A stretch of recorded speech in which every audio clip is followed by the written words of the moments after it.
Amazing audience, we are live with Josh Driver. Yeah, what a fun name.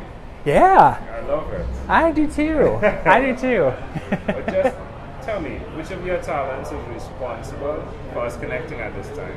A new company that I'm starting with your previous person, Lisa. Oh, really, Lisa? Yeah. Oh, yeah. She said you guys spoke over lunch and you roped her in. That was it. Best lunch ever. Yeah. Salad brings people together. Oh I've my said that God, for salad? years. Wow, that's amazing.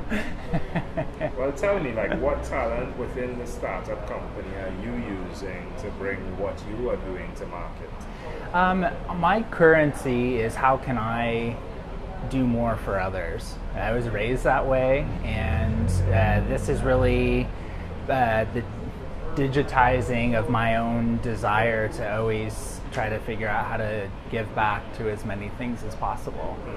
So from what I've learned over time, how can I streamline that and make it easier for people to be more involved in their community or causes that they care about. That's great. So who did you learn the skill of giving from? My parents. We always donated a percentage of what we made to nonprofits, and if there was a weekend that was free, we spent that volunteering. Wow. So that's it's hardwired for me. So yeah, this is really actually, I built the system for me personally first, and I'm just glad other people want to use it. That's great. So tell us more about the system, please. Yeah, so we started to analyze the psychology of philanthropy, and we know that businesses are and need to play a greater role in empowering people to go out and volunteer and give back. So our system creates volunteer time off and matching contributions, and then also helps nonprofits kind of innovate what a volunteer opportunity looks like, so it can be more inclusive across people with different skill sets, talents, abilities, so that we can make it easier for people to consider volunteering as an option, and then having the company create that space to where people feel comfortable going out and doing something to give back. That's amazing. So far, what I've experienced here, what I've experienced here is really fascinating, because I'm seeing the nonprofit. Well, in Trinidad, there isn't like a 503, is it? 503 or 501? 501c3. C3. Yep. Wow. Close. Yeah, so in Trinidad, there isn't that, right? So it's really fascinating to see how you all are networking in a way to ensure that these communities are, held up. But then there's like a support system as well, an additional arm, if you would, that's making sure that it's streamlined, right? And now you come along, all right, and you're streamlining. It's like you are like fine-tuning a system again, right? Where can people find out more information about what you do with that?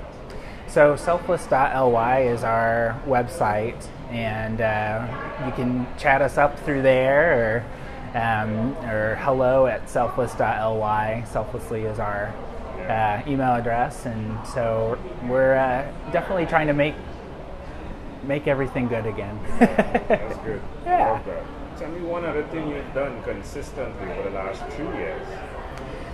Over the last 3 years, I've really tried to implement technology into the nonprofit space to help solve issues.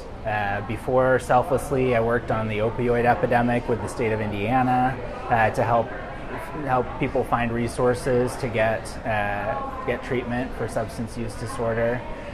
Before that, I started a nonprofit to help people find safe spaces in Indiana and abroad, where they wouldn't worry about being turned away or discriminated against. And so how do we always think about how technology can make profit, we think about how technology can spread messages, but how can technology solve issues within causes or make operations less expensive for nonprofits so they can focus more on their mission? And that's something that is always at the top of my mind. That's amazing. How does it make you feel doing this? I love it. I love taking problems that seem impossible and trying to figure out how to fix them. Yeah. So I'm very involved with Indianapolis, the city, on how do we fix resiliency in food deserts and make sure that people have access to government services when they may not have a computer. And I think that whatever my skill set and knowledge in the technology space, whatever I can use mine to help others is really, that's my life. Yeah. Why would you suggest someone that's listening do what you've done by creating a format where it's built into you giving, right? But at the same time, the borders are there. I think everybody owes it to humanity to figure out what their role is, to take care of themselves, but also how to take care of each other. And whatever skill set or story or talent or passion is out there may, in fact, and most likely will help somebody else that may not have that same makeup. So for all the successes we may have personally, financially, or in life, we should leverage that experience and figure out how that we can help others get to a better place. And I think that I hope, and I think we're seeing more and more people finding that space to where they can give back, still be successful in their life, whatever that success looks like, and be able to help the community as a whole.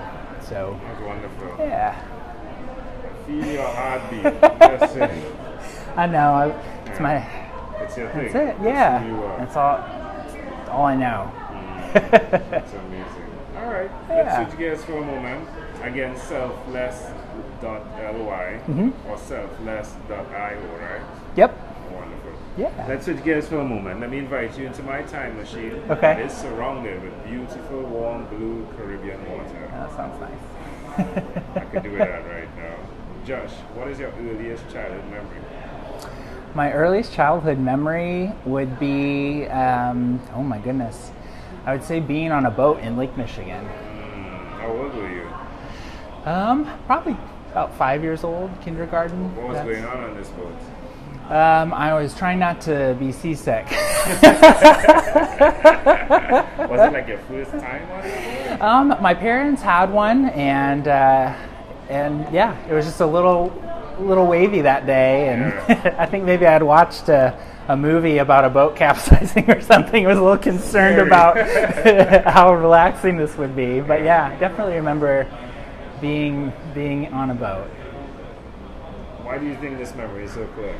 I think, well, I'm thinking about your scene with the clear blue water and nice weather. So, and I'm thinking, man, a boat would be really nice. And then that kind of triggered it. But yeah, that was kind of our escape to get out of the day to day at times. If you had to connect that memory to who you are today, directly or indirectly, is it possible? I think so. I think if the meaning behind that, life is always wavy and will rock your boat. So always trying to keep everything upright and how to do that. And I was a swimmer growing up, and we just put a pool in our backyard. So being always close to water and looking at it is a relaxing time. Can I offer an interpretation to the thought picture you created in my mind? Yeah. All right, so it's a bit blurry, right? But just a model of you being the individual that is willing to ensure that you are grounded so that everyone else could enjoy themselves, so everyone else could have fun. Because, correct me if I'm wrong, but it seems as though you didn't want to do that because then everyone's attention would have been on you. But what you did is internalize your pain and ensure that other people could be well. Yeah, that's my. That's you make me cry. But that's definitely. That's you. That's me. It's amazing, right? Yeah. All connects, Yeah. Wow. All right. If we fast forward to when you were 12, what was your favorite song?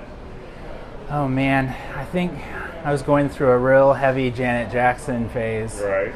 At that point, I feel like that's like a Rhythm Nation type time. I could see you pop into a Rhythm Nation. Absolutely. Yeah.